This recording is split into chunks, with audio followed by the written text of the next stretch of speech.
Hey,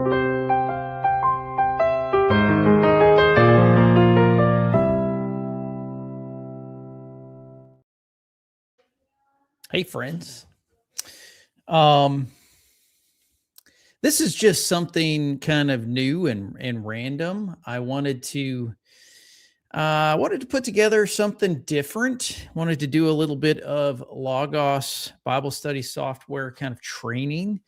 Maybe answer some questions. If we get enough people live, which this is super random, okay, but if we get enough people live, answer and address any questions that you might have. We're going to have some fun today. I've got some, in my opinion, very funny songs that I'm going to share with you. We're just going to have fun today. So do me a favor, grab something to drink, huddle up. Let's have a little bit of fun today. And as we're getting started, I'll tell you what I'm going to do initially is I'd like to share with you maybe a fun song. Can I do that? AI is crazy, and I want to share a song with you that might be funny. Okay, so here we go. This is called "The Prophet's Veil," and it's my song to you. Here we go. A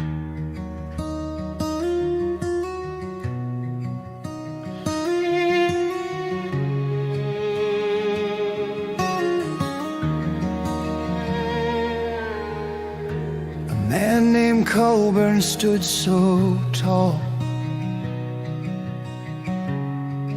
in the shadow of a sacred hall. He read the words, he saw the claims, but the echoes felt like hollow flames. Pull back the veil, let truth unwind, the light of reason's hard to blind. A voice so clear, a heart so free, Colburn walks where the truth must be.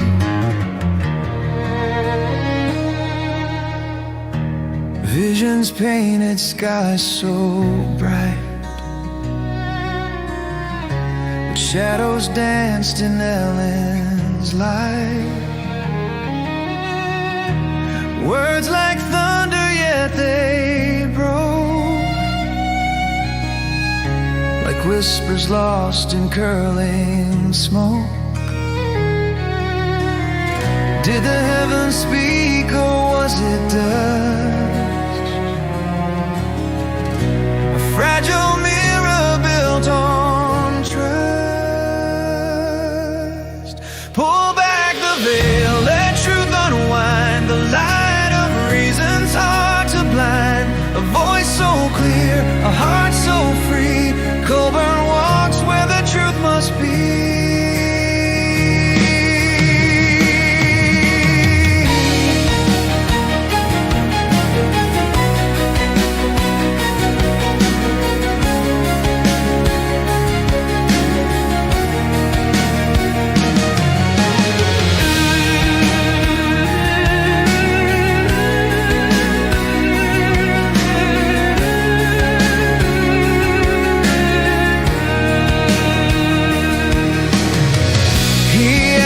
Questions, he felt the strain, a search for meaning, not for gain. Through borrowed dreams and borrowed lies, he found the cracks in the design.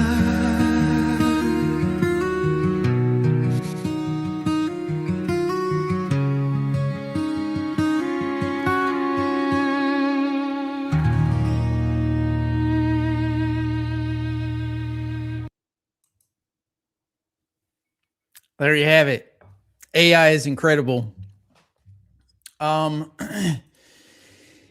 love that. Actually, I have another song, I'll share later. I have another one that It will be very different genre. I'll tell you that right now. It'll be very different. Some may not like it at all. Um, who knows? I might even lose some subscribers. Who knows? I don't know. But it'll be fun. It'll be fun. Okay. All right. So what are we doing today? Hey, I wanted to update you on something real quick because we're going to get into some Logos stuff. Really, today is just super easy going. If you've got questions, as we literally any question, if you want me to address a theological question, if you want me to study through something using Logos, if you've got questions, this is just going to be a super easy going. Obviously we're going to do some training. I want to introduce you to Logos. I want to open it up. I want to get underneath the hood a little bit. I want to share with you, some of those details. But ultimately during this conversation, you can ask any questions you want. Okay. So, it's an open book, open questions that you have. I think, I think a little bit was a Pantera vibe. I have a buddy of mine, since we're doing this, I have a buddy of mine that, where was it? I need to pull down the one that he did for me. In fact, let me just see if I can find that real quick. So I work in, just while I'm pulling this up, I work in the insurance industry, financial planning, wealth management. There's a plethora of stuff that we do. And one of the guys, he's become at corporate, one of the guys that has become a very good friend of mine. He's a high level leader. He was actually one of my references for getting into DTS. The guy used to, high level leader, but he also used to do church work. He's got some stuff coming down the pipeline business wise for pastors and whatnot. And so he keeps an eye on me and he pays attention to my channel, and he, talks behind the scenes. And he actually, after one of my live streams on Ellen White, he sent me this this particular, by the way, welcome Elvin. He sent me, by the way, just so you guys know, if you see the Stream Elements bot, that actually is what helps me have all these things that pop up. So it's actually a part of my new live streaming. But let me see if I don't know if I can download this and actually, I may not be able to share this with you. We'll see. I can't get a hold of it. But he actually sent me a video that he had put together on Ellen White, which was hilarious. So we'll see. Maybe I can get that. But back to the thing at hand. So we're just gonna be doing some deep diving on Logos. I do want to update you on something that those of you that are here, which there aren't a ton, okay, because this is like a random live stream. There aren't a ton, but you're going to get the first announcement of this. I got confirmation today that I have an exciting live interview, one of the first of its kind, that will be happening on Monday. This coming Monday, it'll be 4:30 Central, and it will be no more than an hour and a half. And it's actually because I've been reading this particular book. In fact, I'm effectively halfway through. I think I have I've got about 80 pages or so that I still have to read, which I'll get that done, in the next day or two. And so I reached out. I'm friends with this guy on Facebook. I reached out, and he has agreed to coming on to the show. So what's exciting about that is, well, let me just get this on the screen. Here we go. This is what's going to happen. Okay. So I'm excited to let you know that Drew is coming on. Okay. Dr. Drew Johnson is coming on the show this coming Monday. Okay. 4:30 Central. It'll be an hour and a half interview with Drew.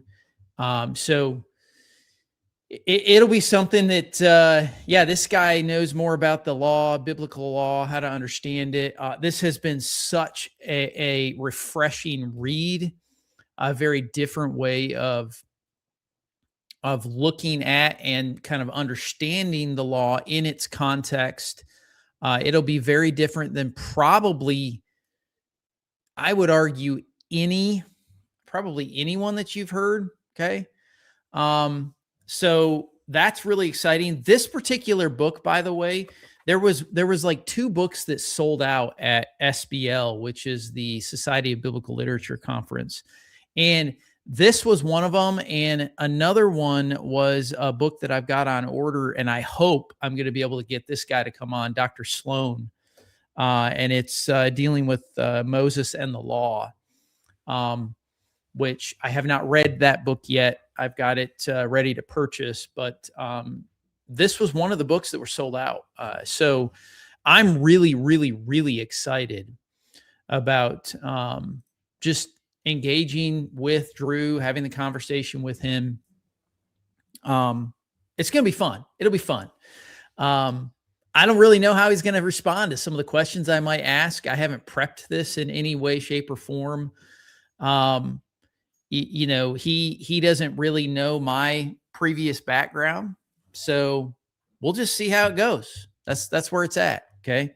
The guy's an expert in this area, and super excited to have an open conversation with him about the law and how to better understand and how to better kind of perceive how the law functions, how it's supposed to function inside of the Israelite community, and then how that extends to us. So yeah, it's great. It's great. It's good stuff. Well, hey, let's do this. Let's open up Logos. How about that? Let's do that. I'm gonna put Logos on the screen here, and guys, this is super, super chill. I don't have a ton planned. Okay. I want this to be more of an organic kind of series where I'm going to show you some things that Logos does. If you're interested, I'm not really doing this to promote that you purchase Logos per se. Okay. I am an affiliate of them. I don't get paid really. I mean, I get paid in resources if you end up utilizing, through my links, but I'm not really doing that for that reason. I want you as a community to better understand how good resources work, how to utilize them. And more importantly, I want you to ask the questions. Okay. So Brian, I love that you just asked this question. This is perfect. Okay. How do I get the interlinear below? So I love this. So keep these types of questions up, and I will address them. So I'm running, just so you know, I'm running the max version. I'll show you how to kind of get to this. Actually, I don't know if this will pop up it will here. Here we go. Okay. So I'm running the max plan. Okay. I have a 2025 library. This is the most recent software. So just so you know what I'm running. Okay. And then when it comes, so all those features, you're going to have the same features as I have. If you run the Logos Max, which is a monthly subscription, I don't even know what it is. I think it's like 19, 20, 29 bucks, something like that a month. But it gives you access to all the tools that you can possibly have. And you also get a library. My library, though, is sizable. Okay. And this library has been, it is. I'm on a PC. Thank you for mentioning that. So I'm on a PC. All of the shortcuts between PC and Mac, they pretty much function the same, and they're very similar, but they're not going to be identical, as most of you know the way shortcuts work. There's a way that you can find shortcuts. I'll kind of share some of that with you, but there's no real difference. Okay. If you get a Logos Max subscription, you're not going to have any functional difference between what I have versus what you have. Okay. The only major difference you're going to have, you're going to have different resources. And one of the things I like to tell people with Logos is, Logos is super powerful, but it's crazy powerful the more resources you have, because you can access parts of books that you never really would know or read or try to access or anything like that in a normal setting. Okay, so I just want you to know what I have. Now, when it comes to this interlinear here, okay, normally if you open up a Bible, it's probably going to look like this. And inside of these panels here, or the tab itself, you're going to have a couple of features at the top that that just kind of give you more access to under the hood, okay, under the hood per se, of what's inside that book. Now, I'm in currently a Bible. This is the NRSVU updated edition. Just a couple of things with the tools on the top, just so you know what it is, and then I'll get to the question that that actually Brian asked with regards to the interlinear. Okay. So on the far right-hand side, you're going to have a couple, three dots. Okay. That's going to give you some access to a few things. I'm not going to go over that particularly. I oftentimes, actually, I'm going to take this QR code off for a second. Let me get to that just so that you can see the full screen. Okay. So you'll see this. I will oftentimes use this quite a bit. Okay. This is the drop down menu that gives you access to a few things on the right hand side. Okay. And most of the time when you're on a Logos or a live stream with me, you'll see me go to info. Now, if you want to get to info, I'm going to tell you shortcuts for PC. Okay. I don't know the immediate shortcuts for a Mac, although usually instead of control, it's command usually. Okay. But not always. Okay. On a PC, you can just hit control plus shift plus I to get to this info. Info is really helpful because it's going to tell you a lot of the details of kind of what the book is. It's going to give you citation stuff if you're writing, which is helpful. I will oftentimes come in here just to give you on the live stream. I'm sure you've seen me come in here and give you access to, like, hey, this is what the book is. Hey, this is who it's published by, things of that nature. Okay. I'm not going to worry about any of the other things on that particular screen. You hit done in the upper right-hand corner. It takes you out to the rest of the menu. In order to get to the interlinear, I did not know, Derek, that it doesn't work natively with Snapdragon chips. I didn't know that. You're getting into the world that I'm unfamiliar with, so I don't even know what Snapdragon chips are. Are those like Lay chips? Are those Tostitos? I don't know what they are. No, I'm just kidding. They're probably computer chips. I know. They're probably not poker chips. So in order to get to the interlinear, okay, inside of Logos, there is two types of interlinears. Not all Bibles have an interlinear. Okay. assuming that the Bible that you are using is connected, it's tied underneath the hood to a Greek, Hebrew, Aramaic interlinear, okay? Then you can use the interlinear function. Now, the interlinear function is going to be underneath these main tools up here, okay? If you go to, let me make sure I am using the right one because I usually use the shortcut, okay? Formatting, emphasis.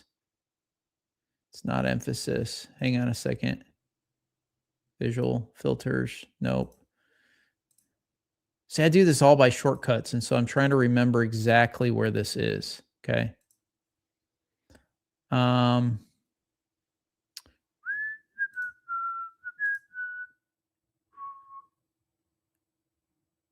Where is it?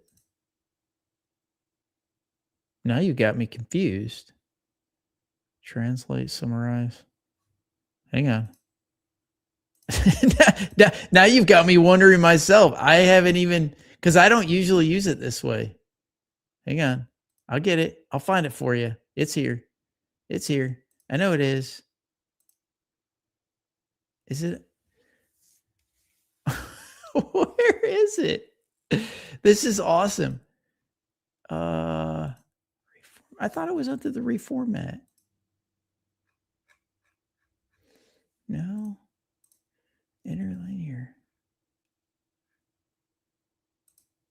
See, I always use the control shift R. Okay. That's what I use for the reverse interlinear. Okay. But where did they move it to? Now you've got me a little bit. I always use the shortcut. So is it under? Oh, it's under view. It's under view. I got it. Okay. I got it. It's under view. So if you click on view, you'll see the interlinear. Okay. So let me turn the interlinear off with the shift. And then under view, you go to interlinear. When you click this, okay, you can toggle it on and off manually here. Okay. This is the on and off. Okay.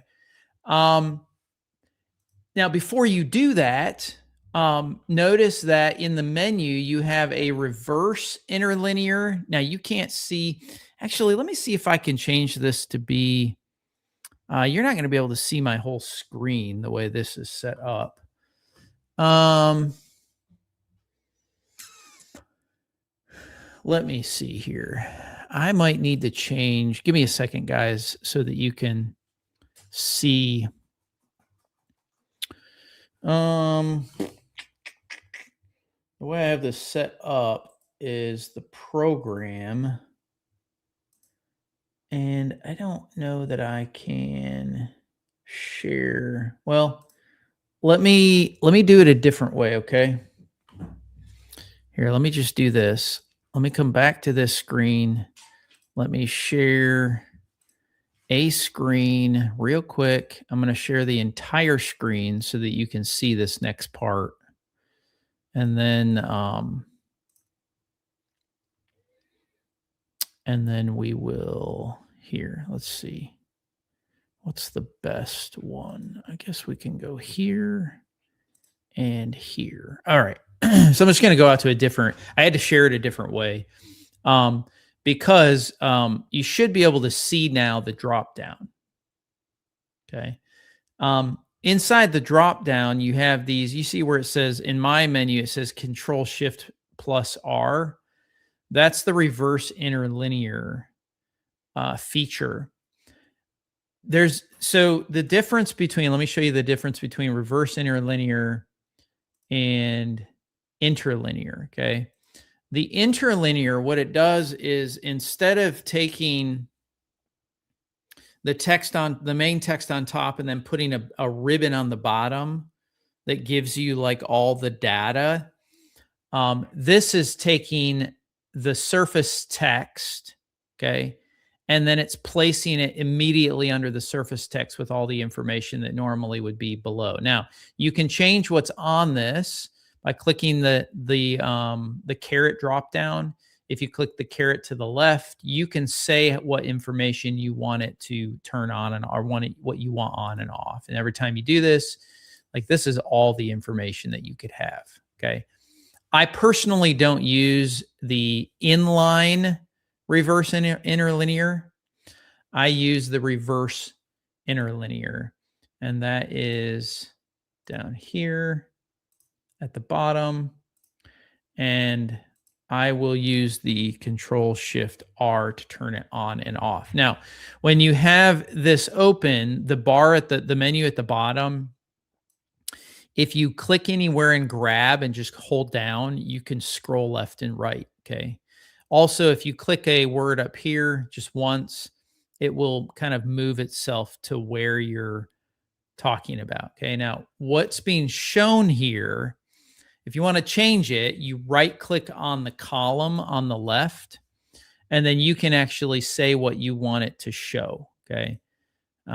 So just depending, if you don't want the Strong's number, you just click it on and off each time, okay? If you want all of it, you're going to have to do it each time. That would be all of it. That's a lot of information, and it really isn't necessary. I don't do the root. I don't find that helpful. I don't tend to find the Strong's helpful, but I'm going to leave it there anyways. What these are on the left-hand side, okay, is so the surface text is the surface for the Bible that you're using. Now, I'll show you what I mean by that, okay? If I were to open a trying to think what Bible wouldn't have. Some of them don't have the interlinear. Okay. Christian Standard Bible probably does. Yeah, it has the interlinear attached to it. By the way, when you're in a Bible, if you click this caret, these are going to be, yours is going to look different. There's a reason why this looks a little bit different. Don't worry about that right now. But you should see a list here of Bibles that you have available. Some of these aren't going to have. If you go to Young's Literal, it does. Probably.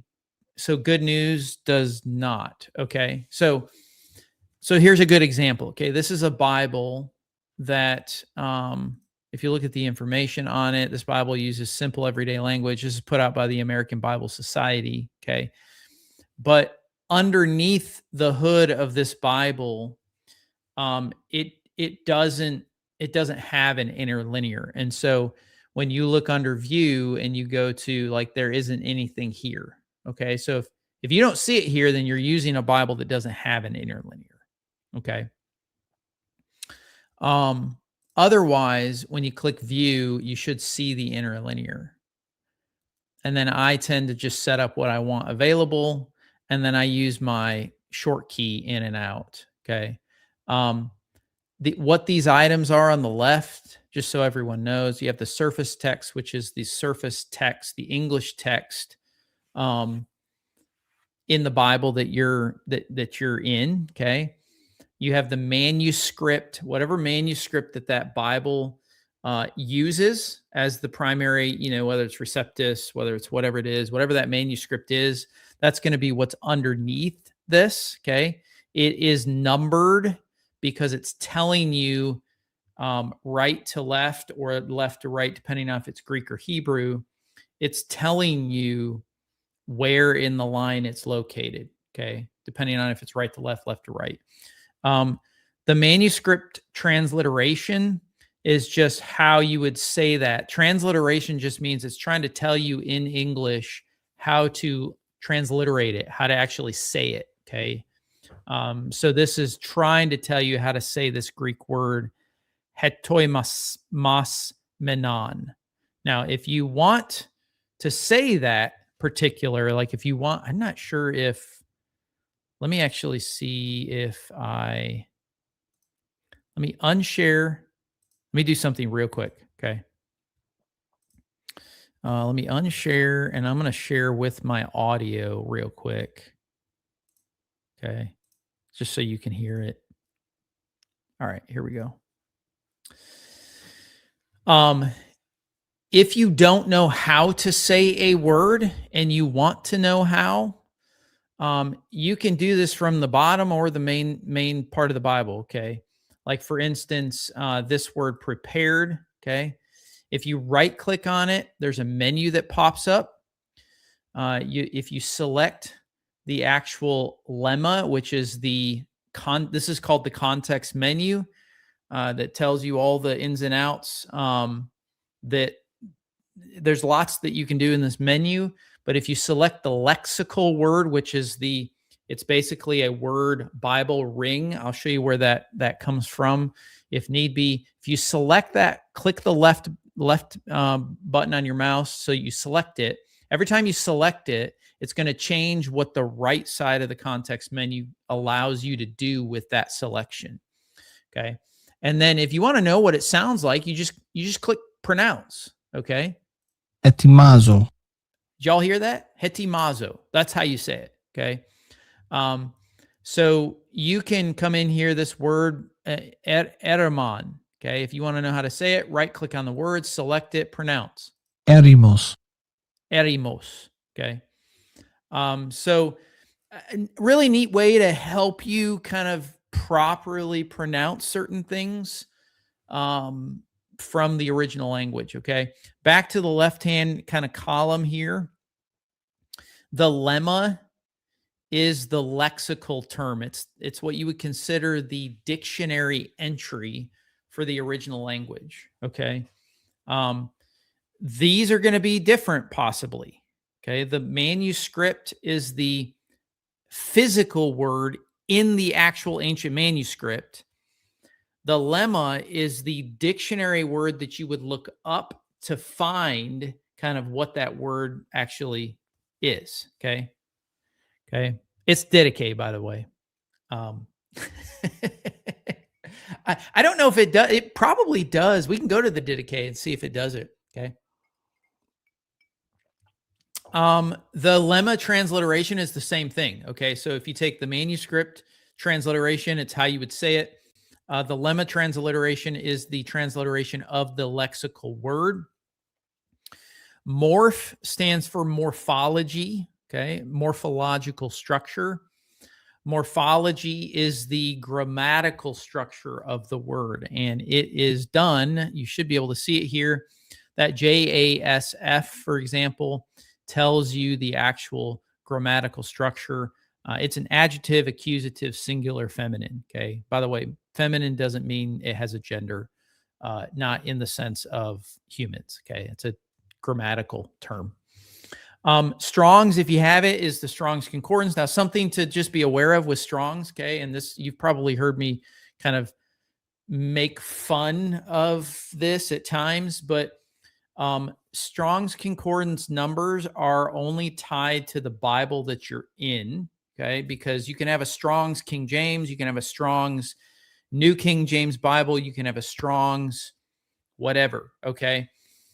This is tied to it should be tied to the Bible that you're in, okay? Because Strong's is usually, if it's a Greek Strong's or a Hebrew Strong's, that's one thing, okay? But if it's an English Strong's Concordance, which is what most of the time you see like on ADL or on a channel like that, all it's doing is telling you the number of times and where that particular English word is being used. It's actually not doing any actual language work for you, which is why it's archaic, and it's probably one of the worst ways to do language work in any way, shape, or form. It's not like, it's at least a starting place, but it doesn't actually give you language work. Loṉida is much better. Loṉida is Dr. Lo and Dr. Nida. They're two scholars that I'll kind of open this up here and show you what this is. So this is actually you can see it up here, a Greek English lexicon of the New Testament based on semantic domains. And so I think I've showed this to you before. This is the content menu for this particular book. It's effectively organized. It's a dictionary, but the Loṉida dictionary is organized in semantic domain. And so all the words that are kind of underneath this one are semantically tied to geographical objects and features. And so when you click into this, the way it's organized is 1.1, 1.2, 1.23. So you know where it sits and what semantic kind of domain it sits under by the 1, 2, 3, 4, whatever it is. Okay. So it's organized by semantic domain. Loṉida only does Greek words. There are some other scholars that have used the same structure and tied it to Hebrew, which is really helpful. If you can utilize semantic domain lexicons, those are the best place to start. Throw out the Strong's Concordance stuff unless you absolutely, that's the only thing that you have. Okay. It's not a free resource, although if you're looking for some of the best free resources, I would go to like netbible.com. I don't remember what they have. I don't think Loṉida is something that's available for free. But this is what's tied to the Loṉida number, because it gives you a way of kind of looking up, for instance, if you're looking at scepter, okay, the scepter of iron. If you wanted to look up the Loṉida on this, okay, here you'd have, this is the entry for scepter. From a sense standpoint, you need to understand that this word falls under control and rule. Okay, and you might know that because it's a scepter, but it falls under these categories. So it's not forceful, compelling rulership. It's not authority. Like, it's not any of these other things. It falls under the category of D, which is to rule or govern. Okay, to govern. And then there are some. Now, these are scholars. You don't have to agree with them. Okay, but this is at least a launching pad for kind of sense-related or domain-related original language work. Okay, very different than if you come in here and you went to, for instance, the let's say the here. This is the that is super small. Okay. Now, this is not what's happening most of the time. Okay. This is opening up the Strong's. So G stands for Greek. Okay. It would be H for Hebrew. So the Greek 4464. But the thing is Strong's numbering is attached to lots of other resources. So when you're watching someone like, an ADL or and they're really the only people I have reference point to, because they're the predominant Adventist apologists that kind of engage with me anyways. But really anyone, if you're looking at anyone referencing Strong's Concordance, most of the time what they're doing, let me just find it real quick. I'm going to take you to my library. Let's see here. Strong. I'm going to find Strong's Concordance. So here's Strong's Concordance. Okay. I don't know if that's the one I want to use. Let's see. There's actually quite a few of them in here. I guess I can use this one. I don't really know what I'm getting into with this because I don't use Strong's Concordance much at all. But here's the way Strong's, now here's how I always like to make sure you're aware of how this works. Okay. So this particular book, okay, author James Strong, Wesleyan University, first published, identifies words that link to the original Greek and Hebrew. This one is not tied to This is actually from a port over from word search. This is not tied to a specific, I don't know what, let me see if I can find it real quick. Go to title page. No, it doesn't tell you what, yeah, I don't want to use this one because it doesn't tell you what Bible it's actually coming from. Let's go back to the library here. Let's do, let's see about this one. I don't know what this one does connected to either. Let's see here. There's the strings 1400. We can use this. Let's see where this one takes us. Okay. So you'll notice that this is organized differently. And so in the Strong's Concordance, it's literally just the alphabet. So if you're in Greek, it's going to take you from alpha to omega. It's going to take you through the Greek alphabet. And so they're all categorized. So this particular one, because we're here under scepter, Greek 4464, it already opened it up to that one because it's smart that way. When you already have one opened, it'll open it to the one that you're, and I have it set up to actually highlight something that is opened in a different tab. Okay. So the reason why it's red is because it's signaling that you have a search open that that's identifying it. So here's 4464. This is all it's giving you. Like it's giving you a Greek word, okay, rhabdos, okay, or habdos, from the base of 4474. Okay, a little bit about root connection. A stick or wand as a cudgel, a cane, or a baton of royalty, rod, scepter, staff.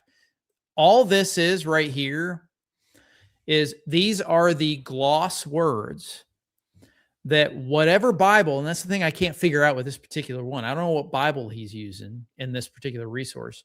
But whatever Bible is connected to it, that's the way this particular Bible will translate that word in that Bible. Okay. It gives me no definition, no real, and oftentimes what happens is people will say, oh, well, it must be, and then they just kind of pick what it is. That's not how you do word studies. That's not how you do language work.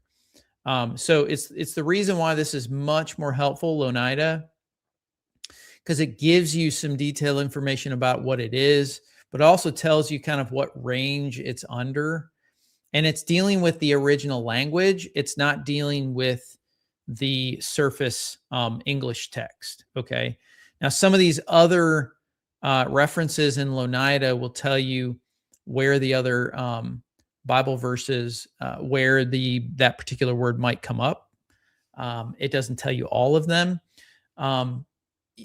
Strong's will do the same thing. It'll tell you a lot of times what verses. This particular Strong's doesn't. I have a feeling if I went to, let's just go to this one. I have a feeling, no, that's not going to give me any better. Okay. Anyways, I don't really want to mess with it much. I really despise the Strong's Concordance. It's just archaic. So that's a little background on that. There was another question. Where was, oh, here. Yeah, I got it. I wanted to give you one other thing about the interlinear here. The sense line at the bottom is all of the scholars at Faith Life that sat on the committee. In fact, just a little friendly side note, okay? The individual that is credited for making the interlinear tool inside of Logos is actually Dr. Michael Heiser. He did the majority of the work on at least the Hebrew side. I don't know that he did the Greek side. but he is credited with a lot of the heavy lifting that had to happen with actually the language work for allowing the reverse interlinear inside of Logos. So he has done a massive amount of work inside of some of these tools. One of the things that's really helpful is the sense kind of, it's another way of categorizing words, but instead of categorizing them by surface text, whether it's English or Greek, you categorize them by the domain in which they sit. Okay. And one of the ways you can see this, so you'll see this is labeled as a punishing rod. Okay. If I were to open a word study, which is selecting in the context menu, selecting the word, selecting Bible word study, and then I'm going to put that on the main screen. This is going to tell me all the English translations, okay, all the English words in the NRSVU, which I can change that if I want to, for this particular Greek or Hebrew word, okay? If you scroll down to sense, you get the same ring, okay? So we're only paying attention to this word for staff, but here you're informed of the three different main senses, okay? The main contextual definitions of the word. If you clicked on one of those words, this is what we call a Bible sense lexicon. And it effectively tells you where that word sits under the umbrella of the domains. Okay, so here's the walking stick. That's the one I clicked on. I'll click out of this real quick and show you one more time. This is just one of the words that this word gets translated. Rabdos. You can actually click that. Rabdos to hear it again. The way in which that word is used in its sense are these verses. We are familiar with scepter. That's the one we were looking at in Hebrews. Okay. So actually, that's not in Hebrews. This is Revelation 12:5. And so if we go back here, the punishing rod is the one that Revelation 12:5. Okay. If you want to open up a sense lexicon for punishing rod, then you would click that. It's going to open it up now. And now you can see the punishing rod, which is the one that we're kind of working with, sits underneath the umbrella of implement. Okay, so it's a way of understanding how the words kind of fit in the larger picture of the language, along with lots of other stuff that you can use for research to kind of drill down into what the word means and where it gets used. So that's kind of the basics on that. I know that we had a question earlier. I just want to look at. I'm hooked on Heiser, his approach. Oh my goodness, yes, I know, man. Like, yeah, the guy's incredible. Although he's fairly polarizing, and you either like him, you either really like him, or people hate him. I don't know why. All right, so let me address this one. Next question. Then from there, how do you look up a word, its meaning, and its semantic range? Well, I think I was going through that. I think. So let's do this. Brian, do you have a specific verse that you want to look at? I'll just let you respond to that real quick. Is there a specific verse that maybe, maybe you want to do some language work on? I'd be happy to do that if you want to. I know there's a little bit of a delay in the live stream, and so I'll wait just a little bit to see if you respond. Yeah, it's good. It's good to have you. Excited for that. Okay. So what reference books? Okay, I'm going to come back to you real quick. I'm actually going to finish this because we were talking about, law in Galatians. All right, this is good. Sweet. I love this. This is so good. Okay. I'm going to close these out. Let me just get this cleaned up. Hey, a little bit of a side note. If you want to, I don't want to do this, but if you want to clear out all your tabs, just so y'all know, okay? If you want to clear out your tabs, if you right click on a tab, you can actually close this tab. You can close other tabs or close all tabs, okay? If you close other tabs, the only one that's going to be open is the one that you're on. I don't want to do that because I want to leave this one here. So I'm going to close out these two. I only have two more, so it's fine. I'm going to close this out. Come on. There we go. Okay. So Control Shift R. So it takes away the interlinear. I am going to go to Galatians. It's easy to go to anywhere by just selecting the command box. Okay. You can do this a couple ways. You can type in GAL. You don't have to type the whole thing. Any abbreviation, you'll notice if it's right, if it pulls it up in Galatians there, you can do literally 1.2 and it will take you to it. Okay, so 1.2. If you prefer doing space 1:2, you can do that too. That's fine. But GAL, just 1.1, enter, and it will take you to Galatians 1:1. Now, some of you might notice my Bible is in a certain viewpoint, okay?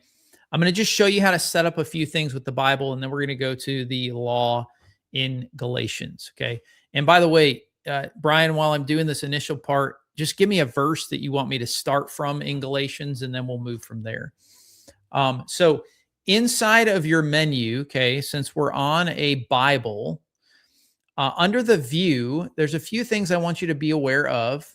The paged view, if you really like to read with it kind of separated this way with 2 columns or 3 columns or whatever it might be, you can do that just by, and you can either show or not show footnotes. That's something that you can do. The locator bar, it tells you where you're at in the book so that when you put this away, this particular drop down menu in the upper right hand corner away, which is kind of the additional info menu, that way you know where you're at. Okay, so if that's helpful, great. If you want to take that away, you just hit the X button on the right hand side. Home gives you, there's a couple of things under home. If you want to know where to get the table of contents for a book, it's home, contents, the left-hand menu. This would be another way that you can get to Galatians if you like having your menu open on the left-hand side. That's great. No big deal. If you can easily go to different sections of Galatians by just clicking on these. But it doesn't have it broken down into verse by verse. Okay. So chapter 5, verse 14 is where Brian wants to start. A couple other things just to know. Under the formatting, I always share this with people. If you click on the reformat, you're going to notice underneath, you might have several different things. I'm not going to cover all these discourse features. That'll be for another day. They're awesome, but you need to know how they work. If you click the caret on the left of Bible text, this will allow you to change kind of what's shown with the Bible. Okay, so let's say you want the titles, the top titles, what's called non-Bible text, the chapter breaks in there. You can use that. If you like the 1 verse per line, you can use that. Otherwise, it'll be a little bit more like the way it might read in your Bible. If you want the chapters and verses in there, you can click that. If you don't, okay, notice that you can really pull this down to pretty much everything off. Okay, let me hold on one sec. Okay. To where now I'm pretty much reading it with no chapters, verses, nothing. That's helpful if you're reading it as just reading. The chapter and verses obviously were added later. They're not really a part of um, the Bible, okay, but they're helpful for kind of the way we reference things. I'm going to add these back in. I'm going to add the verse per line. I'll leave it that way. That's fine. All right, we're going to start in verse 14. So verse 14, we have the term law. Okay, notice the way I have it selected, this has to do with the emphasis feature in the menu. Okay, you'll notice when I clicked one time on law, it actually lit up down here. That's a part of the emphasize feature. You can either have click or hover. You can tell it how you want it to look up the corresponding words. So if you don't know what these are, we'll probably have to do another. By the way, join the Discord chat. We can do some stuff offline on this as well. But the reason it's lighting up is because I have both the word, the surface text, the lemma, and the root selected. If these two words down here are not in the same root, which I want you to see this. This is Control-Shift-R, okay? I've selected law. This is nomos, okay? It's actually a noun nominative singular masculine. If I come down here, this is nomon. So it's technically not the same physical word, but it lit up, okay, along with some others down here because I have emphasis for all of these selected. Watch what happens. If I take off root, you'll see that inherit, okay, because it doesn't follow the same root. If I take same lemma, notice how it changes color there. There's something going on with that word. It's not the same exact. Same surface text, same word. Okay, all those are going to give you a little bit different kind of flavor of stuff. All right. You can do hover. I don't like to do hover personally. Hover just means when you're moving across here, it's going to do it as you hover across. And I don't like it lighting up like that personally. Okay. That's just if you like it, great. If not, go to click. And then when you select, like in verse 14, select, it'll actually do what it's supposed to do. Okay. Okay. Now the original question that was asked. Okay. So here's the original question, Brian. How do you look up a word, its meaning, and its semantic range? Okay. So the easiest way to do this is to right click on the word. That will bring up the context menu. And then you have to select what you're wanting to actually look at. And this is where you kind of have to know a little bit about language in order to at least kind of know what's going on. Like, are you wanting to look for the actual manuscript? Are you wanting to look where all this word is the same exact identical manuscript word? Are you wanting to look for the same lexical word? Are you wanting to look for the same semantic? This is the sense, which is going to do a little bit different. Generally, when I start a word study, it's this lemma. It's the lemma itself, and you'll see lemma up here. And then you hit word study, Bible word study. Now, that's going to bring up, okay, where we were at before. And I'm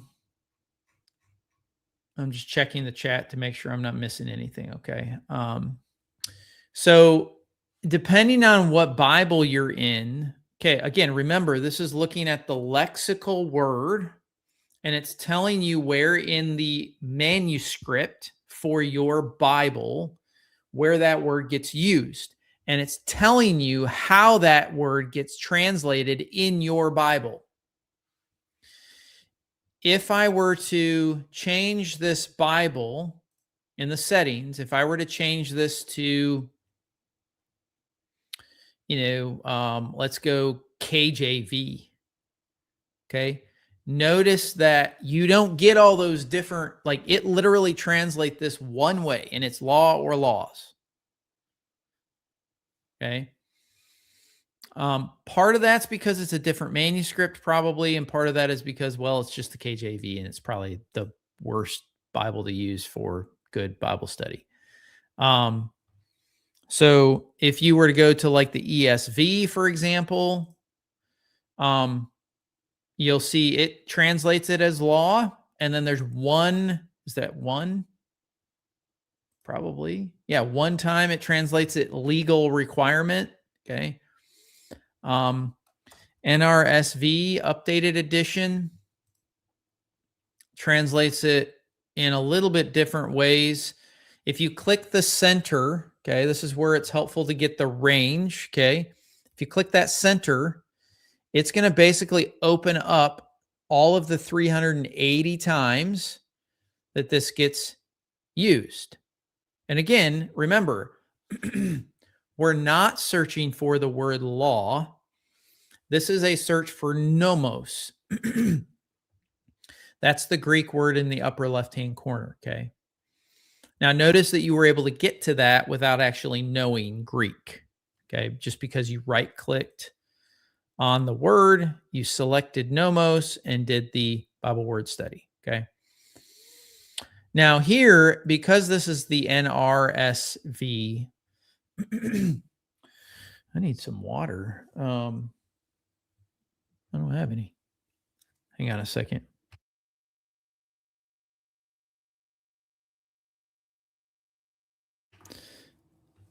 So here in the text,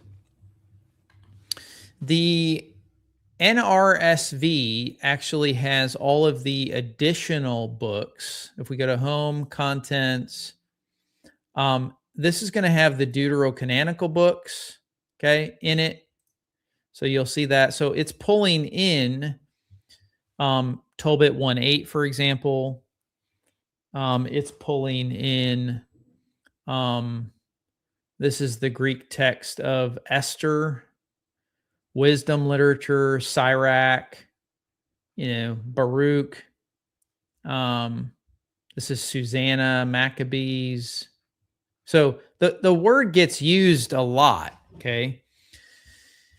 If you're not wanting to have it pull in the other, let's just say you're doing a study, for example, on the New Testament. And all you want to look at is where does nomos get used in the New Testament? In this all passages section, you're going to click on that, and then you're going to actually search. You're going to, the easiest thing to do is just type New Testament. So now it's only Matthew through Revelation. And now the data is different because it's not looking at all the Greek texts. It's looking at just the New Testament Greek texts. And so now we have 193 versus 290, okay? And now you can look through kind of where each of them are utilized. This particular one is only Hebrews 7:16. You may not have known that, but Hebrews 7:16, the actual word here for legal requirement, not through a legal requirement, is nomon, which is in the same lemma transliteration as nomos, okay, which you can see underneath here is the sense, the Mosaic law system, okay? So it is even more obvious when another priest arises resembling Melchizedek, one who has become a priest not through the Mosaic system requirements concerning physical descent. Okay, that would be the way you would kind of understand that. That's a whole nother thing. Okay. I'm not going to go through the details on what that is. Okay. So let's go back to the word study real quick. And again, just let me know in the chat if you need me to kind of drill down into some other areas. I'm happy to do that. Just let me know. This is the best way to kind of start the process, because you're effectively, and this is the reason why it's so valuable, you're effectively looking at the original language word, and then you're isolating how that word gets used. So let's just go a step further, okay? You said Galatians. We were in Galatians, right? So how does that word get used in Galatians? Well, guess what? It only gets used one way in Galatians, okay? It gets used 32 times. And so you could look through all of these. There's another way you could do this as well. But the question becomes, okay, if this word is getting used, if the translators are translating it as law, nomos is the actual word, but it's getting used in other parts as it. Yes, it means law, but it's understood as Mosaic system. You look at the Greek text of the Old Testament, you're going to find that it also recognizes it as the Mosaic system, not like the Decalogue, not the ceremonial, not the, like, it doesn't separate out. Okay. You're going to see that. But very, very clearly, when you're looking at the way this word is being used by an author, okay, it gets translated as law. If you go down to the sense, okay, this is really helpful. We're just going to look at Galatians, okay, because up here, yes, this is the way the translators translate it in English as law, okay, but this is the reason why you got to do language work, because just because a word means LAW is law doesn't mean it means the same thing. An example of this, just so that you are, and I use this a lot, okay? An example of this would be, just because I use the word RUN, run, doesn't mean that I mean the same thing every single time. So how do you know? Well, you know by the context. That's how you know, okay? So when you're looking at, same thing here, when you're looking at this term, if you don't know the original language and the context of it, then you might think LAW means the same thing. Well, that's why you want to go to the sense of that word. And the sense, there's effectively 4 different domains or senses for the word. We have the Mosaic law system. We have the law collection. We have the law system, and we have the Torah, which is equivalent to the law. Okay. So we can see all the verses that should be understood as Mosaic law system. Okay. Meaning the Torah understood as the systems of laws, civil statutes, priestly ordinances comprising the Mosaic covenant, especially understood as a means of earning God's favor. That's the Mosaic law system. Okay. Or we can look at, well, where there's only 2 places where this gets used as the law collection. And now, if we, here, let me do this. Let me split this so that you guys have it on both sides of the screen. Okay. So if we go to Galatians 5:23, I'm going to take this off this interlinear. We should know intuitively that this isn't talking about the Mosaic system in this verse. By contrast, the fruits of the Spirit is love, joy, peace, patience, kindness, generosity, faithfulness, gentleness, and self-control. There is no law against such things. it's not talking, there's no Mosaic law. This is just law in general, okay? Which is why there's no collection of laws. There is no law in the Old Testament that says, and you'll see the definition here, the whole collected body of law, sometimes one or more of the 5 books of Moses, and other times simply an unspecified set of laws. Same thing down here in 6:2. Bear one another's burdens, and in this way you may fulfill the law of Christ. Well, the law of Christ, we know that the law of Christ is different from the law of Moses. We know that. Well, I should say you and I might know that. I don't think Adventists know that, okay? But that's the reason why the sense is changed here. This is a collection of laws. This is specifically the laws of Christ, okay? That's what it is, not the Mosaic laws. It's different. Even though the word is nomos, from a sense standpoint, it's different. And we can do the same with the law system, a system for earning God's favor by perfect obedience to the law. That's Galatians 4:5, 5:18. Now, as you go through this, you may agree, you may disagree. Again, understand that none of this is perfect. I always tell people there are scholars behind all of this, so please do your work, okay? But this really does help you. This is all done and backed by academic work and scholars that are kind of looking at the way contextually in the language, the way this should be understood. This will all change dependent on the Bible you use, dependent on, and the sense won't necessarily change, but some of these things will change dependent on the Bible you're using and dependent. Remember, we're just looking at Galatians, okay? Here we have 2 used for the Torah or the Torah, depending on how you say it. Understood by its prominent legal characteristics, okay? Galatians 3:10. The book of the law or the Torah. Tell me, you who desire to be subject to the law, will you not listen to the Torah? Okay.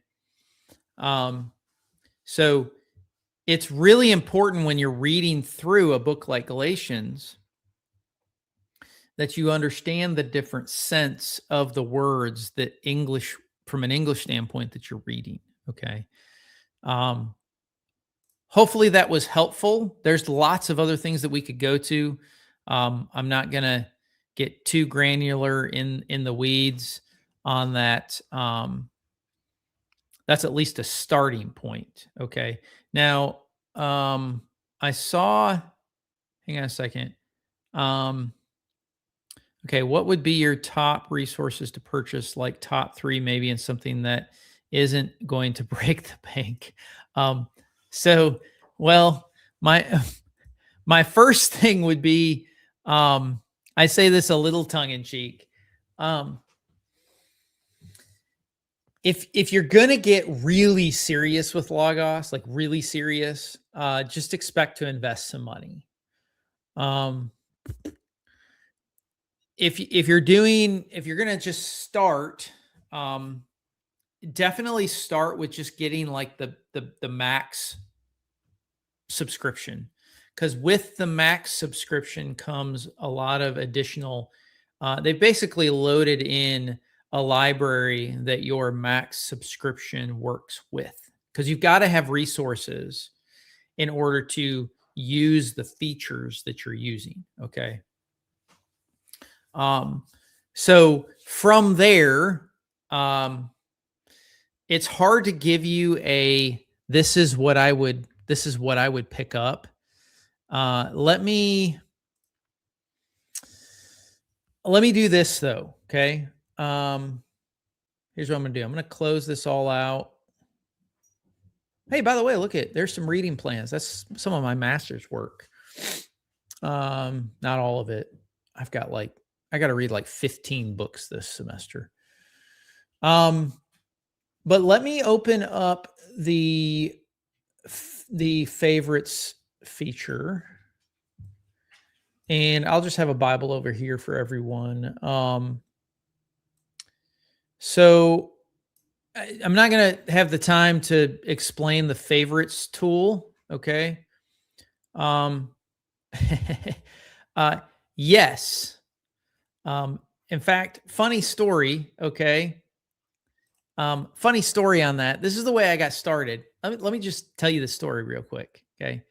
Um, the way I got started with Logos, and if you've watched my personal testimony, you've actually seen this. Okay. But the way I got started with Logos, was I was still an Adventist at the time, couldn't afford to pay tithe and do this. And I just had a on my knees come to Jesus moment and said, Lord, listen, I want to know how to study. I don't know how to study. I thought I did. And so I just quit giving tithe. And I said, which, by the way, if you paid attention to the Academic Monday, you'll know that some might not like this. Tithing is not a requirement. Okay. There is no mandate in the New Testament for tithing. There's a mandate for being generous, but there is no 10%. There is no, yes, in the Old Testament they tithed. Okay. But there is no mandate that someone has to give a certain percentage of this, that, whatever. Okay. Let alone giving it to the church. There's nothing in the text that says you have to give to the church. In fact, there's a stronger argument that can be made to give to the widows and the orphans and the people that need. Okay.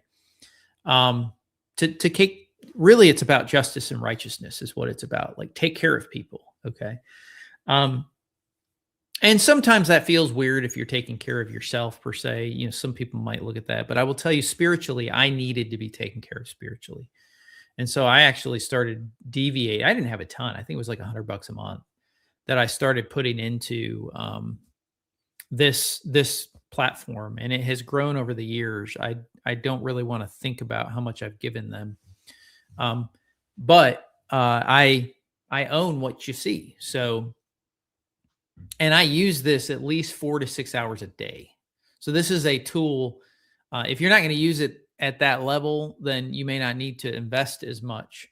When it comes to resources that I would suggest, okay. Let's see if we can do it this way now. Okay. So one of the things I would probably suggest, okay.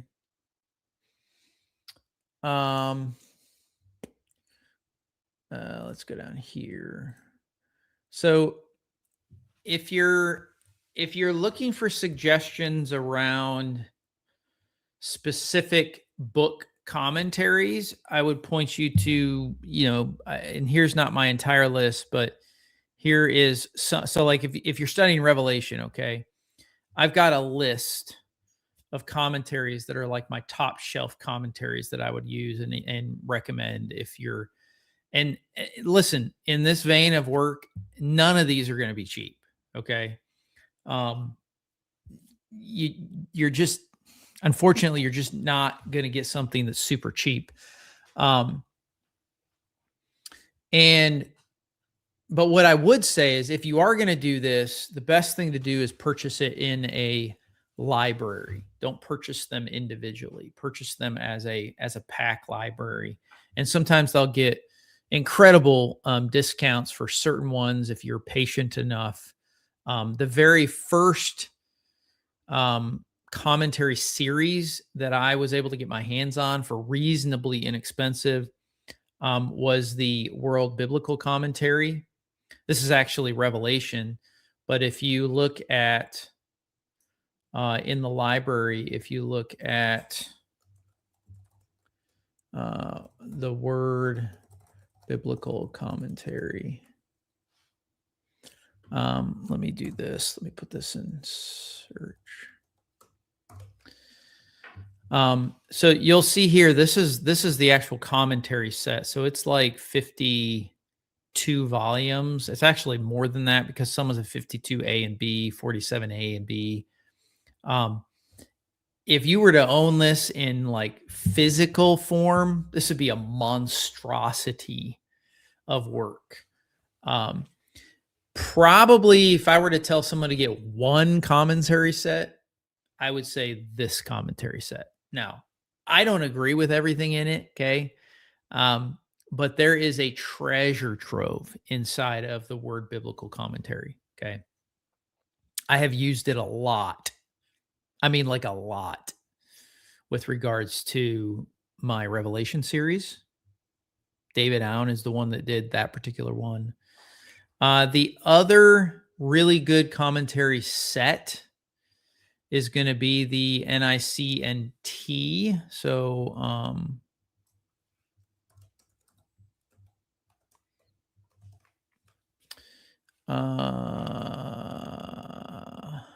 hang on.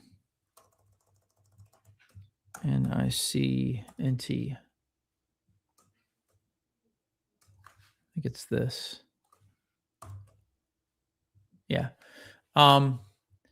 So, and this is, there's 38 of these. This is just the New Testament. It's a series. So you get commentators like Ronald Fung, Herman Ritterboss. You get Scott McKnight, which is an Anglican.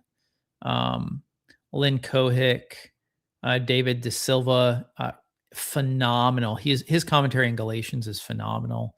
I met him at SBL. He's an incredible. Maybe I can get him on the show sometime. Paul Barnett, another great scholar. Gordon Fee, which you probably have heard of. He's done a lot of work on the Holy Spirit or pneumatology. F.F. Bruce, which is like a staple for a lot of stuff. William Lane, which you probably have heard of as well. So, that's another really good set. If you're looking for, and you'll have to just let me know if you're looking for a specific thing from a resource standpoint. If you're looking for like the one resource I would tell you to buy is DDD, Dictionary of Deities and Demons. I like this thing's incredible. It's just absolutely a treasure trove of information here. Part of the reason why it's so valuable is if you look at the way it's organized, it's organized. It's like an English dictionary, okay, but it's specifically focused on deities and demons. And so, for instance, I'll show you here, like in Revelation, okay, you'll notice that here. Let me just show you another feature here, okay? The study assistant, which is incredibly awesome, okay? I've shown you this before, okay? If you don't know where something is, where in Revelation does the author talk about Abaddon? Okay, I think I spelled that right. Abaddon? Maybe didn't. So Abaddon, I spelled it wrong actually. Abaddon appears in Revelation 9:11, where the author identifies this figure as the angel to the bottomless pit. So let's just go to Revelation 9:11. And we actually went over this in the Revelation series. Okay. They have as king over them, the angel of the bottomless pit. His name in Hebrew is Abaddon, and in Greek, he is Apollyon. Now, part of the reason why DDD is so helpful is you can look up Abaddon. Okay, if we go to the Dictionary of Deities and Demons, and you'll see it right here. It's one of the first entries. Okay, Abaddon. And the way this is laid out is it's going to tell you all of the deity related, ancient Near Eastern related stuff. Okay, I'm not going to read all this, but it's going to deal with the Ugaritic text, the Aramaic text, the Akkadian text, all of the Semitic languages that are a part of the Hebrew or Greek, depending on what it is. We're in Hebrew here. But you'll see this in Hebrew. Here's the root. You'll give all this stuff. Though the religions of the ancient Near East know a considerable number of deities and demons related to the netherworld, there occurs no divine name of such a being which can be derived from this root. Okay, and it's going to go through and give you some stuff. Okay, it's going to read through. Just an incredible treasure trove of stuff. Okay, that you can just kind of find stuff. Now, notice that the text also said Apollyon. Okay, so you can do this a couple ways. You can obviously click down here, contents. You can go down and find Apollyon if there's an entry for it. Okay, right here, Apollyon, which notice is connected to Apollyon or Apollo. So it's just a way for you to do research on what it is. Yeah, so we can look at that one as well. Daniel 11:38, Ma'azim. So if you go to Daniel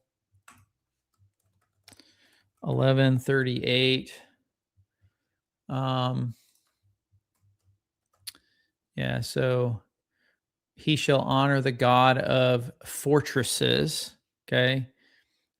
This term Mazaim or Mazaim probably is what it is. Okay. I think I can do, what's the easiest way to, yeah, so there's a couple ways. Actually, let me switch over to this. Whew, that's crazy. Sorry. I got a bunch of things up. Let me do it this way. Okay. So let me switch over to this side. So when you select the menu here notice that Logos already identifies this as Zeus. Okay. It kind of tags it as that person. That's the way you would look up in DDD. You'll see there. Okay. This lookup feature is because I've already set up my prioritized resources for specific resources. So there's a massive amount of setup that I've done over the years to make it this user friendly. My curiosity is there a ma'azim in the dictionary here?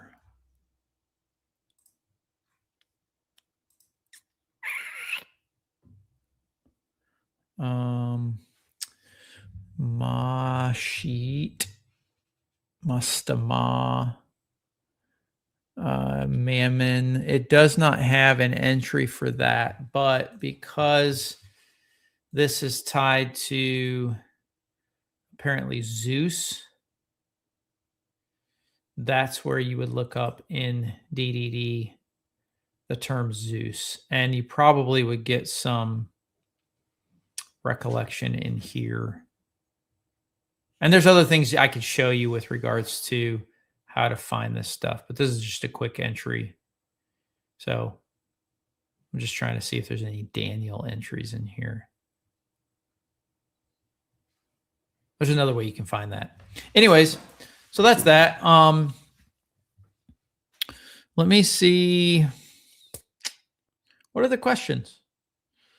Probably shut it down a little bit here. Oh, I wanted to respond. Yeah, so I'm still working on getting, I don't have an answer on this, but when the training happens, I'm going to do my best to make sure that it is recorded, because that will be a little bit more of a systematic kind of work through of everything that we've got going on. Okay.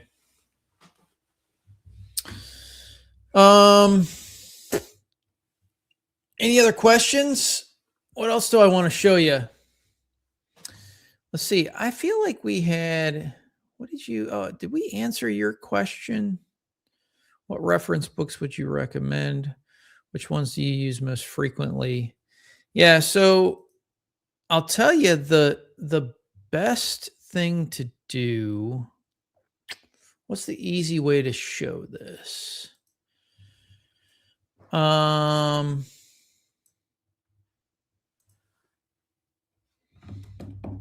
trying to think the best way to.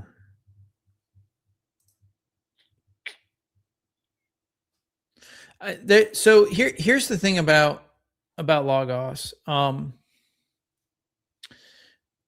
When you have a large library, there are. Let me show you my library side here. Hold on just a second.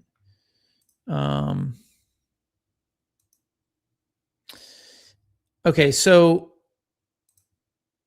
part of the setup for Logos is you want to prioritize all of your resources. Now, this is an entire I would have to go through an entire training on how to prioritize your books, because effectively what happens is when you're searching for something like this, and I select now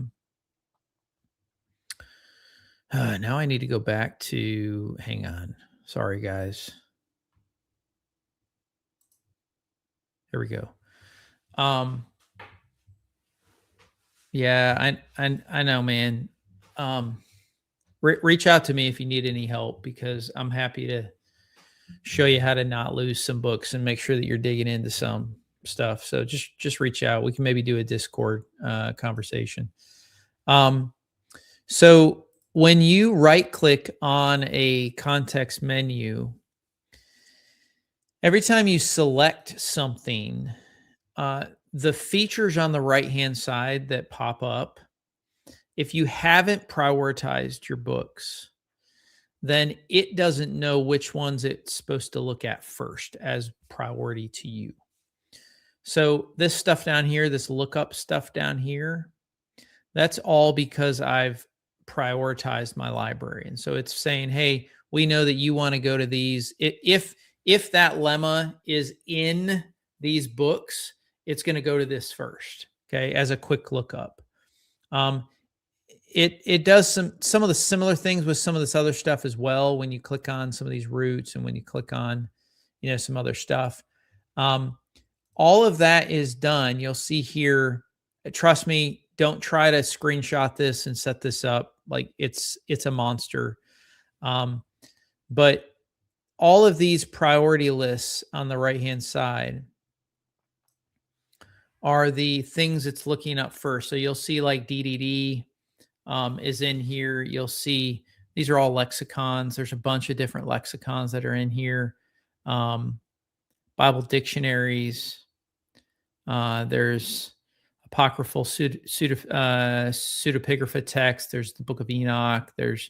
All of these are, and again, they aren't laid out in like this is number one all the way down through. They're categorized. So any lexicons, it'll look through that order of lexicons in this list. Any Bibles, it'll look at the order in that list. Any whatever, it'll look at the order in that list. Now, at the top, I have a special setup because I want it to use certain original language items in first priority. Okay. So yeah, this is, if you wanted to know all of mine, these are like all of the resources that I prioritize. You'll see NICOT in here, WBC, which is the World Biblical Commentary. You'll see this is a commentary set that I absolutely love. APOTC, that's actually, is it in this list on the left? It is. If you go to Daniel, it's this one here, which is just an incredible set. The this is the Hermania commentary set. Absolutely love that set. It is a highly critical commentary. It's very technical. I'll kind of show you what it looks like. In fact, this is where I was last with Zeus and celibacy with regards to Daniel 11:38. This is obviously written, again, some hate this, some love it. This is written by John Collins. Some immediately push it off because they don't like John Collins and his Christology and his whatever, in research, you just have to be able to discern that stuff. Okay. Some of the other commentary sets that I absolutely love, ICC is another incredible one. Just looking at some of the others from an Old Testament standpoint, Exodus, again, WBC, the Anchor Yale Bible commentary set is a must-have. Sorry, Derek. Oh, I love it. Yeah, we may have lost like 8 people just because I mentioned John Collins. People freak out with him. But if you're going to do good research and good work, you need to know all the ifs, ands, and buts and everything. So, yeah, there's just a lot here. The other thing I would say is if you want to get ideas, I'll give you a plug here. If you want to get ideas for good resources, you should go to Carmen Imes, I-M-E-S. You should go to her YouTube channel, Carmen, C-A-R-M-E-N, Carmen Imes. And she has a series where she recommends books for different things. She is a scholar at Biola University.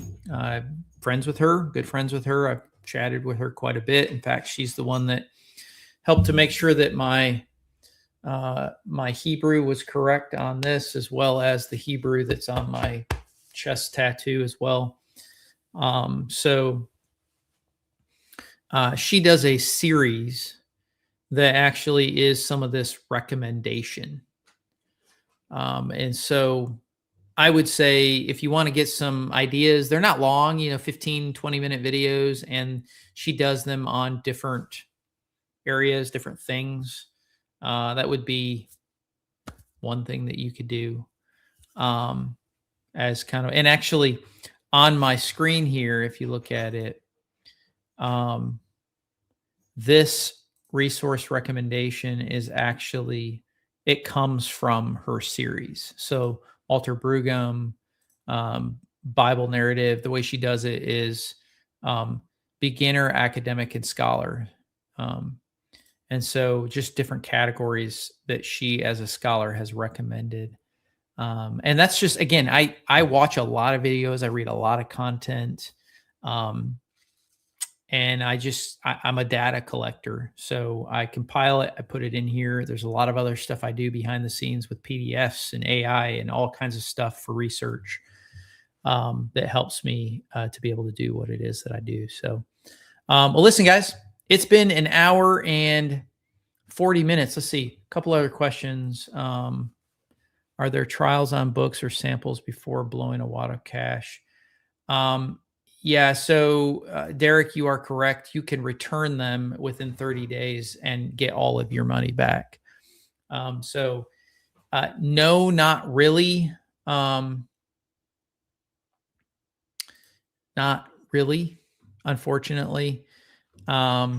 Which is partly why my advice, and listen, if you are looking for any assistance on any of this, please connect on Discord. I'm happy to sit down, walk through different options, different things, and kind of figure out. The best thing to do is to get a library that you kind of want access to, and then they do have the ability to kind of make payment plans on it.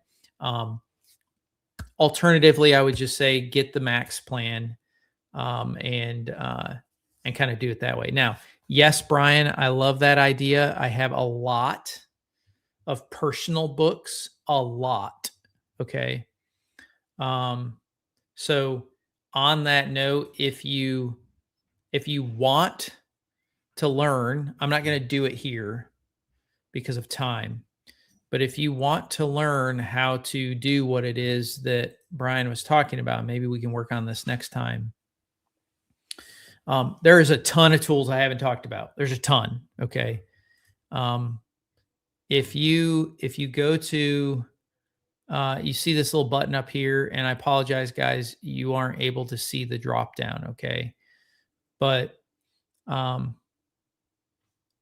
yes, you are 100% right. I was actually quite disappointed in that. They moved to a interest. One of the big features I loved about it before is that there was no interest. I hate that they moved to the payment plan that they are currently using. So I hate that. Most of my entire career with them, I've had zero interest payments. Unfortunately, right now, I think it's like 13% interest, which absolutely sucks. I thought the Old Testament talked about not charging interest. Come on. Maybe I should reach out to them and biblically tell them they should not be doing that.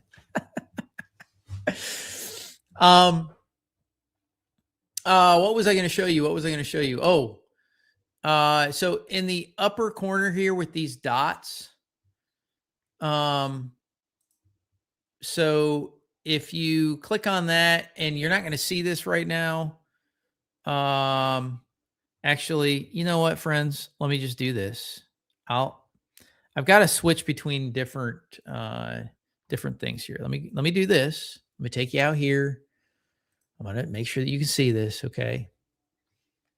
So here we go. Click that dot in the search menu, personal. Okay. Personal books is an entire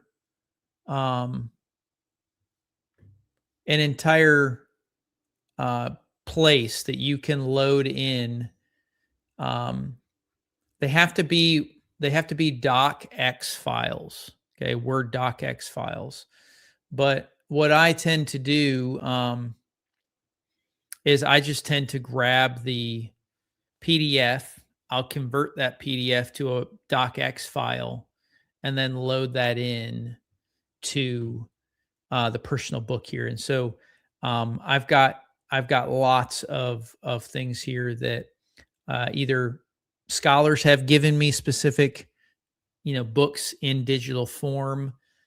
For instance, Jerry Gladson, when I reached out to him to interview him, I asked if he had a digital version of his book, and he just gave that to me for free. And then I loaded it in here so that I could utilize and kind of work through Logos and kind of pay attention to it. There's a lot. I've converted, for instance, here's a book by Dennis Hokama called "Does 1844 Have a Pagan Foundation?" I don't remember the last time I read that. But all you do is you load in the DOCX file. It's from 1987. You kind of load stuff in, then you hit build, and it builds out the book for you. In fact, it looks like, let's see if it builds it for me here. I haven't looked at that in a while. It was built back in 2024. So there you go. This is the book. Now, it's not the greatest. You'll see like the editing's off because it depends on how you load in the PDF. But at least you can index it and then search it, because that's the beauty of the resource. So here you go. Endgame, a new commentary. That one. Well, I gotta build that one again. That one. Yep. Build. And then you effectively can just look at it like a normal document, but it has to be in a DOCX file in order for it to properly. So here's his commentary with all the different things here. So that can be incredibly useful as well, and it's a great way to kind of load stuff into your library. By the way, if you are wanting a place to find a lot of those types of things, okay, I will tell you that one of the best places to find resources, PDFs, is scribd.com. It's a massive upload. It does require a subscription. I think you can do it for free to test it out. But I have found a treasure trove of documents and PDFs and dissertations and all kinds of stuff. Okay. So yeah, we live in the information era. There's a lot of information out there. So yeah, if you're looking for anything, if you need anything, please just reach out to me. Please connect on the Discord channel. I'll put this up just so those that either now or later are watching, you can scan the code and join. So I figured I would, let's do this as a, I told you I had another song, okay, as we exit out. And this might be, I might lose all of you, okay? Yes, Adrian, there are, so just as so that's the reason why if you buy the Logos Max, by the way, any of you that are looking to get into this, or if you are wanting to buy specific things and you want to help me out, okay, reach out to me because I'm an affiliate. I can make a specific code. I can get you discounts. But the benefit of you buying it through my affiliate literally gives me more ability to buy more books. They pay me in Logos bucks is what they do. So if you're looking at doing that, just let me know. I'd love to be able to help you out. Again, no harm, no foul. If you don't, it's fine. It's okay. I just want you to get access to it. As far as your question, Adrian, yes. And what happens is every feature inside of the software has at least one resource that allows you to use it. So you will get access in the base plan. And I don't remember how many books you get with the Max. It might be 500, 600, 800. I don't remember how many you get, but it's a base number. And you'll get at least one lexicon if you don't buy like a library part with it. Okay. All right. Well, let's do this. Let's exit out of today's conversation with another hilarious song. Okay.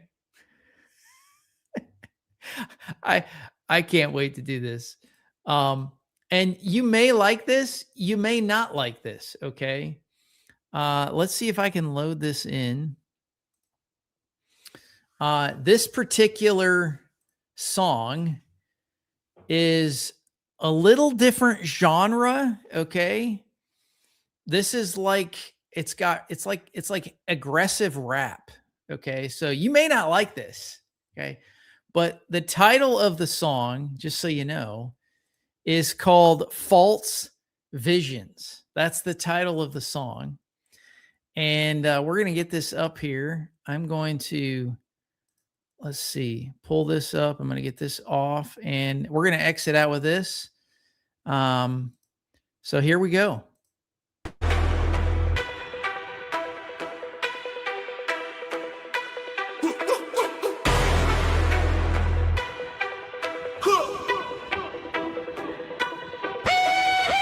Baseline stomping, true bombs dropping, false light flickers, the curtain ain't stopping. Prophetess crown, but the script got flipped. Unveil the tale, let the lies get stripped. Baseline stomping, true bombs dropping, false light flickers, the curtain ain't stopping. Prophetess crown, but the script got flipped. Unveil the tale, let the lies get stripped. Writing books with a close to the quill, brought out lies but claim the thrill. Dream stitched from another man's thread, plagiarized words but the truth ain't dead. Doctrine twisted, a Rubik's cube, dying plans, vision skewed. Lost she made that the word ain't back in. Faith on trial, the cracks are back in.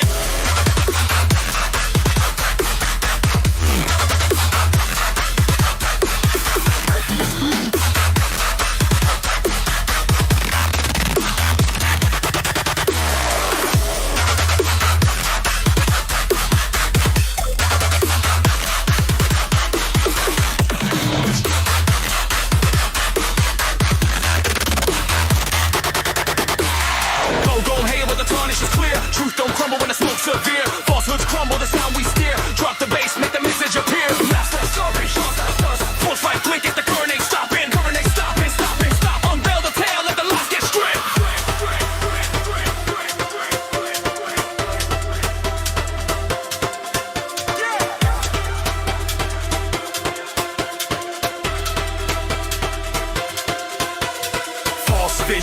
broken missions. Truth don't play with superstitions. False teachings, we expose. The mask falls, the story shows. False visions, broken missions. Truth don't play with superstitions. False teachings, we expose. The mask falls, the story shows. Hell comes rigid, but grace got wings. Preaching chains while freedom sings. Stab at blows, but the yoke feels tight. Truth don't need a prophet that's bite. Hell comes rigid, but grace got wings. Preaching chains while freedom sings. Stab at blows, but the yoke feels tight. Truth don't need a prophet that's bite.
I think we lost 5 people. I don't know what it says if you play it backwards. I have no idea. Yeah, that's exactly right. It's just fun. I'm gonna be bringing some more songs to the set. It's fun, man. All right, guys, listen, thank you for being here. This was obviously episode 1 of this particular series. I cannot wait to do episode 2. Join the Discord chat if you haven't already. I'd love to help get you set up with Logos. I'd love to teach you all the ins and outs. So it's good to be here. Good to have y'all. Sorry guys, you showed up late. I apologize. And maybe you didn't show up late, but we're having fun. So appreciate you guys. Thank you so much for being here. Be blessed. Looking forward to continuing to study. Don't forget, I know it's Thursday. Friday, we'll have the next session of the Revelation series. And then don't forget, okay? Don't forget, just as a quick reminder, don't forget, we have a big interview on Monday, okay? Big interview on Monday. It'll be at 4:30 Central Standard Time. It will not go more than an hour and a half because I have a 6 o'clock master's class that's a virtual class. So we'll have an hour and a half to have this incredible conversation with Dr. Drew Johnson. Cannot wait to share that with you all. So excited for that. Appreciate you tons. And listen, yes, by the way, yes, there is study in the morning. So those of you that aren't familiar, we do a study Friday mornings on Discord. So that will be at 7:30 Central, 7:30 to 9 o'clock. So yeah, please reach out in Discord. I'm happy to research, study, dig in, share. Like this is all what I love to do. Okay. So please reach out. Looking forward to seeing you on the next one, and we'll continue the conversation in Discord. Okay. By the way, thank you for all those that are supporting, whether you're members of the YouTube members only, or whether you're members only at the Patreon account. I am working with Derek to get all of that into a members only private chat in Discord, where you will get access to additional information just exclusive to the supporters of this channel. So thank you guys so much. I appreciate you tons. Can't wait to see you on the next one. Peace out. Later.